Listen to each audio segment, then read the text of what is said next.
नमस्कार. सकाळचे 8 वाजता आहेत. बुलेटिनमध्ये तुम्हा सर्वांचं स्वागत. मी कल्याणी दीक्षित. बुलेटिनची सुरुवात आपण पावसाच्या बातमीने करूयात.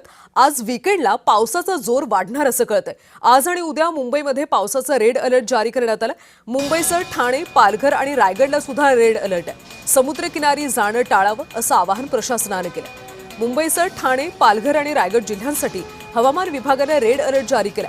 पुढच्या 24 ते 48 तासांमध्ये काही ठिकाणी मुसळधार ते अतिमुसळधार पावसाची शक्यता वर्तवण्यात आली.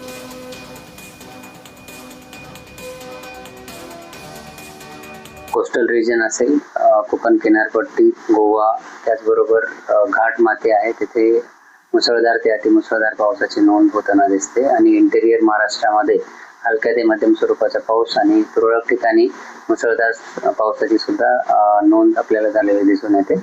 येणाऱ्या 4 ते 5 दिवसांमध्ये कोकण किनारपट्टी आणि घाट माथ्यांवर ऑरेंज किंवा काही ठिकाणी रेड अलर्ट दिला गेलेला आहे. विदर्भातील काही ठिकाणी ऑरेंज अलर्ट आहे, तर इतर ठिकाणी येलो अलर्ट आहे.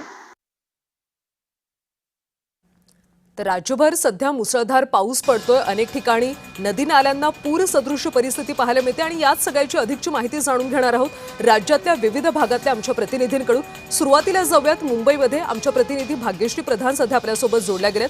भाग्यश्री, कालपासून आपण संततधार पाऊस अनुभवतोय. मुसळधार पाऊस मुंबई आणि उपनगरामध्ये पडतोय.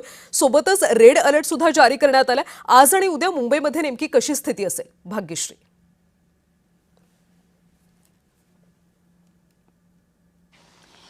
नक्कीच कल्याणी, आपण जर बघितलं तर आज देखील पावसाची रिपरिप जी आहे ती सकाळपासून सुरूच आहे. खरं तर मध्येच मुसळधार पाऊस येतोय, मध्येच पावसाच्या सरींना जोर धरतोय, मध्येच तो कमी होतोय, मात्र पूर्णतः कुठेही थांबलेला नाही आहे. कंटिन्यूमध्ये पाऊस पडताना पाहायला मिळतोय. रेड अलर्ट जो आहे तो तर जारी केलेला आहे. आजूबाजूच्या जिल्ह्यांना देखील मुंबईच्या रेड अलर्ट जारी केला आहे, जसं की ठाणे असेल, पालघर असेल.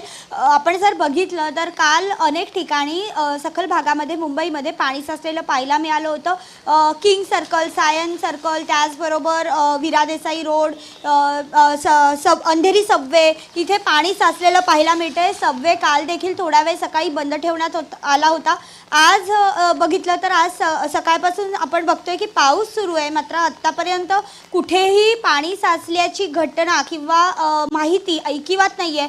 आता जर आपण बघितलं तर झाडं जी आहेत ती मात्र 2 दिवसात मोठ्या प्रमाणात मुंबईमध्ये कोसळलेली पाहायला मिळतात.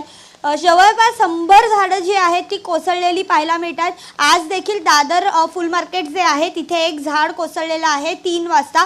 खरं तर सकाळी पहाटे 3 वाजता फुलांची आवक होत असते आणि याच फुलांची आवक होत असताना बरीच गर्दी सकाळी असते आणि त्याच परिसरात झाड कोसळल्याची माहिती आहे. त्याचा CCTV देखील समोर आलेला पाहायला मिळतोय. मात्र हे सगळं चालू असताना रेड अलर्ट जो आहे तो कायम आहे. त्यामुळे नागरिकांना देखील घराबाहेर पडताना काळजी घ्या असं आवाहन केलं जात आहे. आज वीकेंड आहे आणि त्याचबरोबर जर आपण बघितलं तर समुद्र किनाऱ्यांपासून देखील लांब उभे राहा असं देखील सांगण्यात आलंय. पोलीस मोठ्या प्रमाणात तैनात करण्यात आले.